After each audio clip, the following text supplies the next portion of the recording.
আসসালামু আলাইকুম এভরিওয়ান। আমার আজকের রেসিপি মুসমুসে পেঁয়াজু। আর পেঁয়াজু বানাবো মাত্র 1 চামচ তেল দিয়ে। সেটা অবিশ্বাস্য, তাই না? 1 চামচ তেল দিয়ে আবার পেঁয়াজু হয় নাকি? আসলে আগেকার নানি দাদিরা ঠিক এইভাবে পেঁয়াজু বানিয়ে খেতেন। তারা কখনোই ডুবো তেলে পেঁয়াজু ভাজতেন না।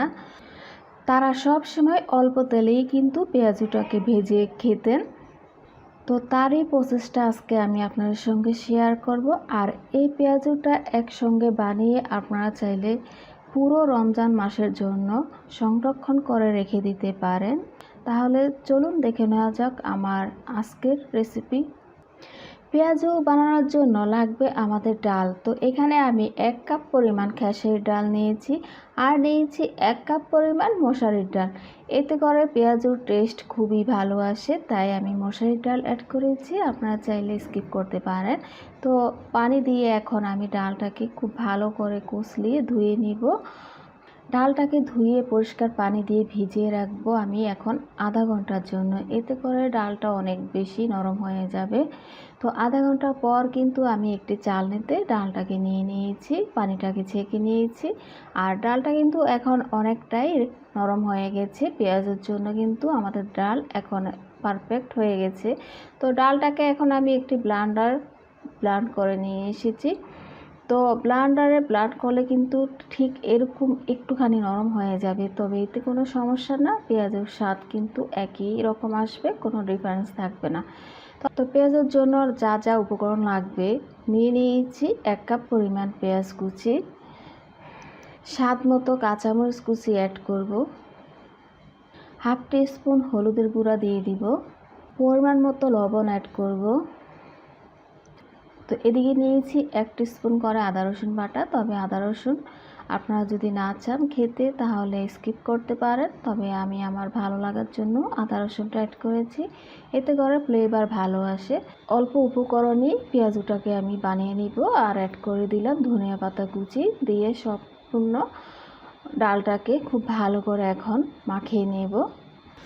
তো এখন আমি যেটা করব, আমি প্রথম প্রসেসটা দেখিয়ে দিচ্ছি কিভাবে আপনারা মাস জুড়ে পেঁয়াজুটা সংরক্ষণ করবেন। তো আমি একটি প্লেটের মধ্যে এই চামচের সাহায্যে করে এইভাবে পেঁয়াজু আকারে দিয়ে দিচ্ছি।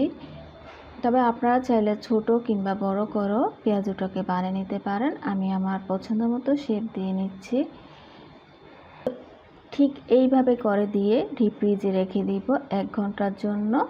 আর 1 ঘন্টা পর যখন নামাবো তখন আমি আপনাদের সঙ্গে সেটা শেয়ার করব। তো চুলায় একটি ফ্রাই প্যান বসিয়ে তাতে দিয়ে দিলাম 1 টিস্পুন সাদা তেল। তো এখন আমি একটি চামচের সাহায্যে পেঁয়াজগুলোকে এভাবে করে দিয়ে দিব। তবে আপনারা চাইলে হাত দিয়েও পেঁয়াজের শেপগুলো দিয়ে দিতে পারেন। তবে পেঁয়াজুর ডাল বাটাটা যেহেতু একটুখানি নরম, তো সেই কারণে আমি চামচ দিয়ে দিলাম। বেশি বাড়ে দিলে কিন্তু পুড়ে যাবে। তো এক পাশ যখন হয়ে আসবে তখন অপর সাইডটাকে উল্টে দিব। তো প্রত্যেকটা পেঁয়াজও আমি একে একে উল্টে পাল্টে দিব। তো অপর সাইডটা আপনারা ফলো করলেই বুঝতে পারবেন কতটা সুন্দর হয়েছে অল্প তেলে। তো উল্টানো হয়ে গেলে তখন আমি আরও 1 টিস্পুন তেল অ্যাড করে দিব পেঁয়াজের উপরের অংশে। এতে করে অপর সাইডটা খুব ভালো করে ক্রিস্পি হয়ে যাবে। তো এরই মধ্যেই কিন্তু এপিট ওপিট করে আমার পেঁয়াজগুলো ভেজে নেওয়া হয়ে গেছে। তবে খুব একটা বেশি সময় কিন্তু লাগে না। চুলার আঁচ মিডিয়ামে রেখে 5 মিনিটের মতো আমার সময় লেগেছে। আপনাদের হয়তো কম বেশি সময় লাগতে পারে। তো আমার পেঁয়াজগুলো কিন্তু ভেজে নেওয়া হয়ে গেছে। তো এখন আমি সম্পূর্ণ পেঁয়াজু তুলে রাখবো। তো এখন আমি খুব কাছ থেকে একটি পেঁয়াজু আপনাদেরকে দেখিয়ে দিচ্ছি। আর পেঁয়াজুটা কতটাই হার্ড হয়েছে দেখেই বোঝা যাচ্ছে। তো এখন একটি পেঁয়াজু আমি ভেঙে দেখাচ্ছি, দেখুন কতটা হার্ড। আর এই পেঁয়াজুটার গুণাগুণ হলো গিয়ে উপরটা ক্রিস্পি আর ভিতরটা জুসি হয়ে থাকে, বেশ মজার হয়ে থাকে পেঁয়াজুটা। ডুবো তেলে ভাজার পেঁয়াজুর চাইতে এই পেঁয়াজু কোনো অংশে কম হয়ে থাকে না। এর স্বাদ এতটাই মজার হয়ে থাকে, আপনার বাসায় এইভাবে ট্রাই না করলে বুঝতেও পারবেন না।